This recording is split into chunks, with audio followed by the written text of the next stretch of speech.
మాట్లాడదాం. కాంగ్రెస్ నాయకులు శ్రీనివాస్ రెడ్డి గారు, గుడ్ ఈవినింగ్ అండి. గుడ్ ఈవినింగ్ అండి. ఎలా చూడబోతారు మరి ఇన్ని రోజుల నుంచి రేవంత్ రెడ్డి గారు కావచ్చు, మంత్రులు కావచ్చు, అందరూ కూడా మరి కేసీఆర్ రావాలి, శాసనసభకు రావాలి, ప్రతిపక్ష నాయకుడిగా ఆయన పాత్ర నిర్వహించాలి.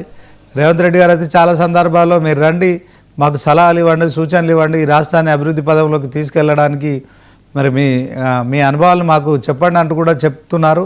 ఇదే క్రమంలో 2 సంవత్సరాల పాలన కూడా ముగించుకొని కాంగ్రెస్ మూడో సంవత్సరంలోకి అడుగు పెడుతున్న క్రమంలో ఓవరాల్గా కేసీఆర్ బయటికి రావడాన్ని ఎట్లా చూస్తారు? దీంట్లో ఈ కాంగ్రెస్ పార్టీకి మరి రానున్న రోజుల్లో కేసీఆర్ చుక్కలు చూపిస్తారని చెప్పి కూడా జరుగుతున్న ప్రచారాన్ని ఏం చెప్తారు? గుడ్ ఈవినింగ్ అండి. 99 టీవీ ప్రజానీకానికి, శ్రీనివాస్ గారికి, అదేవిధంగా ప్యానల్ ఉన్నటువంటి రామ్మూర్తి గారికి కూడా. ఇప్పుడు కేసీఆర్ రావాలని బలంగా కోరుకున్నది మేమే.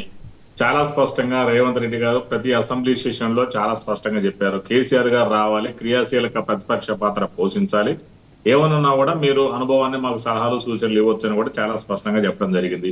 ఎందుకంటే నెల శాలరీ తీసుకుని కూడా కేసీఆర్ గారు ఏ రోజు కూడా అసెంబ్లీకి రావట్లేదు, మనం గమనిస్తున్నాం.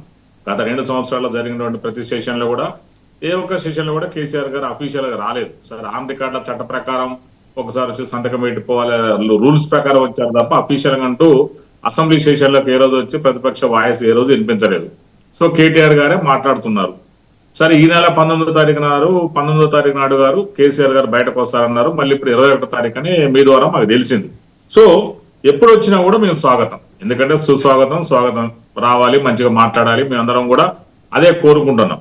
ఇక్కడ ముఖ్యంగా ఏంటంటే కేసీఆర్ గారు రావడానికి కారణం ఏంటంటే ఇప్పుడు చూస్తే ఇప్పుడు మనం పంచాయతీ ఎలక్షన్లు మొదటి దశ, 2వ దశ జరిగినాయి. ఈ 2 దశల్లో కూడా చాలా బలహీనపడింది, మనం గమనించాం చాలా స్పష్టంగా. తెలంగాణ రాష్ట్రంలో ఉన్నటువంటి 12,278 గ్రామ పంచాయతీలో మొదటి దశ, 2వ దశ పోలింగ్ అయిపోయింది. దాదాపు 8,568 పంచాయతీలు అయిపోయినాయి. ఇప్పటికి కూడా గ్రామ పంచాయతీ ఎన్నికలు అయిపోయింది. దాదాపు 62% కాంగ్రెస్ పార్టీ కైవసం చేసుకుంది. మిత్రపక్షాలు కాకుండా ఒక కాంగ్రెస్ పార్టీ కైవసం చేసుకుంది. ఇవాళ బీఆర్ఎస్ పార్టీ బీఆర్ఎస్ పార్టీ ఏంది, కొద్దిగా కరీంనగర్ మీదకి తప్ప ఎక్కడ కూడా లేదు. ముఖ్యంగా మా ఖమ్మం జిల్లా కావచ్చు, భద్రాద్రి కొత్తగూడెం కావచ్చు, మహిబాద్, నల్గొండ ఉమ్మడి జిల్లాలో కూడా చాలా వరకు ఆల్మోస్ట్ 80% కాంగ్రెస్ పార్టీ ఇలా సీట్లు కైవసం చేసుకోవడం జరిగింది. ఇవాళ స్థానిక సంస్థలు ఎప్పుడైతే సీట్లు పోతున్నాయి, ఇవాళ కేసీఆర్ గారికి ఒకటి అర్థమైపోయింది, కేటీఆర్ వల్ల ఇది కావట్లేదని ఆయనకు చాలా స్పష్టంగా అర్థమైపోయింది. అందుకనే కేటీఆర్ గారు ఏంటంటే నాయన నువ్వేవో రావాలని చెప్పేసి అనుకుంటే బయటకు వచ్చినట్టు తప్ప ఎక్కడ కూడా అవసరానికి వచ్చినట్టు అనిపించట్లేదు.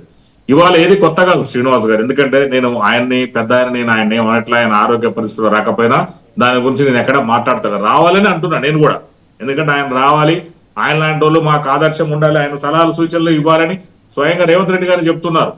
ఇవాళ ఆయన అదనంగా రావడం వల్ల ప్రజలకు ఏదో అనుకూరుద్ది అనేది నేను అనుకోవట్లేదు. ఒకవేళ పార్టీకి ఏమన్నా దిశానిర్దేశం చేయడం కానీ, పార్టీ డల్ అవుతుంది కాబట్టి మనం చూసాము జూబ్లీహిల్స్ బై ఎలక్షన్ లో చూసాము, చాలా ఊహించని విధంగా.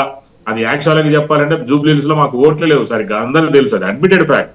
మరి వాళ్ళ జూబ్లీహిల్స్ లో కూడా జయకేతనే ఎగరవేయడం జరిగింది, అంత ఎంపీ టికెట్లు ఒకటి రాలేదు. అసెంబ్లీలో మరి సావుదప్పి కనులో పోయింది.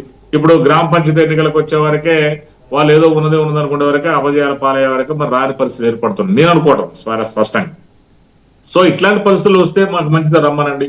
మరి మీరు ఇందాక అన్నారు, మరి రామ్మూర్తి గారు కూడా చెప్పారు, కేసీఆర్ గారు వస్తే ఏదో అయితే రానియండి, మాకు మంచిదే, వెరీ హ్యాపీ, వెల్కమ్ అని చెప్తున్నాం. మేము రావాలి, ఇంకా క్రియాశీల ప్రతిపక్ష పాత్ర పోషించాలి. తెలంగాణ భవన్ కాదు నేను చెప్పేది, తెలంగాణ భవన్ కాదు, ముఖ్యంగా రావాల్సింది ఏంటంటే అసెంబ్లీకి రావాలి. శ్రీనివాస్ గారు 99 టీవీ ప్రధానికం కూడా గమనించాలి. తెలంగాణ భవన్కి వస్తే టీఆర్ఎస్కి వచ్చినట్టు వాళ్ళకి ఏదో మీటింగ్ చెప్పుకొని క్లాసులు చెప్పుకొని వెళ్ళిపోవడం కాకుండా నేను ఏమంటున్నానంటే కాంగ్రెస్ పార్టీ రాష్ట్ర అధికార ప్రతినిధిగా అసెంబ్లీకి రావాలి, అసెంబ్లీ సెషన్ లో పాల్గొనాలి.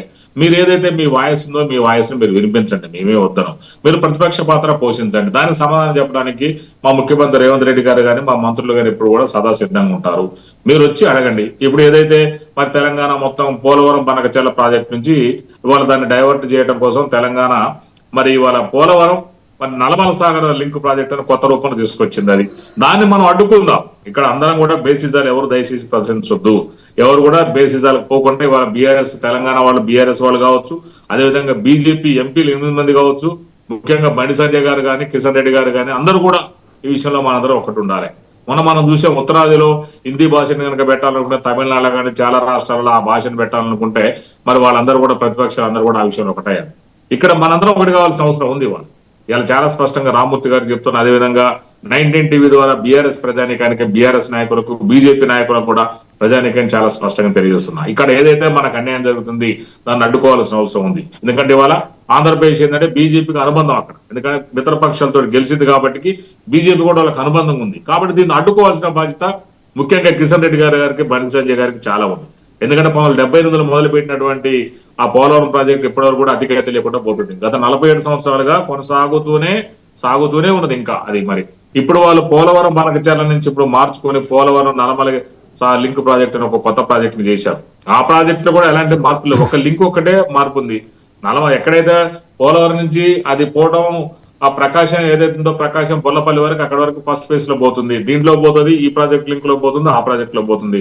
తర్వాత బొల్లపల్లి నుంచి బనకచర్లకు పోయే పోతుంది, ఇక్కడ బొల్లపల్లి రిజర్వాయర్ నుంచి ఇక్కడ ఇది నల్లమల సాగర్ ప్రాజెక్ట్ కు వస్తుంది. అది ఒకటే తేడా, మిగతాదంతా కామన్ గానే ఉంది. వాళ్ళు దీని ద్వారా ఏంటంటే 200 టీఎంసీ నీటిని కొలగొట్టుకుని పోవాలనేది వాళ్ళ ఆంధ్ర పాలకుల యొక్క మరి ఒక స్పష్టంగా మనకు అర్థమవుతుంది వాళ్ళ ఉద్దేశం అని చెప్పేసి. దీన్ని అడ్డుకోవాలి, నేను చాలా స్పష్టంగా చెప్తాను.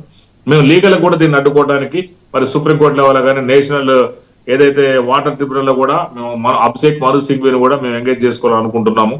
ఎందుకంటే లీగల్ గా కూడా కొట్టాలి శ్రీనివాస్ గారు, ఎందుకంటే ఇది మోరల్ గా ధర్నాలు చేస్తాను.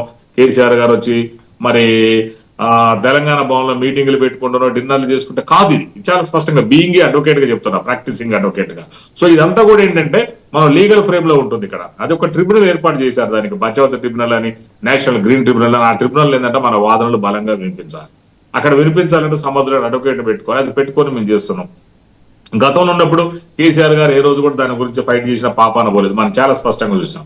అదేవిధంగా పోలవరం ప్రాజెక్ట్ ని కాళేశ్వరం ప్రాజెక్టు కూడా మన కాళేశ్వరం ప్రాజెక్టు తీసుకొచ్చి ఆయన సొంతంగా ప్రాణహిత చేవెళ్ల ప్రాజెక్టు తీసుకొచ్చి రిడిజైన్ చేసి దాన్ని మరి కాళేశ్వరం ప్రాజెక్టు చేసుకున్నారు. దాంట్లో దాదాపు 1,00,000 కోట్ల అవినీతి జరిగింది, అందరూ ప్రజలకు తెలవని విషయం కాదు. దాని మీద ప్రాసిక్యూషన్ కూడా నడుస్తుంది, దాని మీద ఆల్రెడీ కమిటీ వేయడం జరిగింది, జ్యుడిషియల్ కమిషన్ ఎంక్వైరీ కూడా నడుస్తుంది, అదంతా మనం చూస్తున్నాం.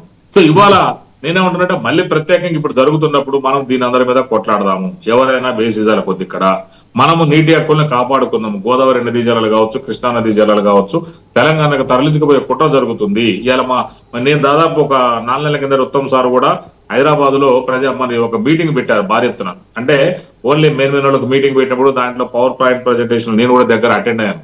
దాదాపు ఉత్తమ్ సార్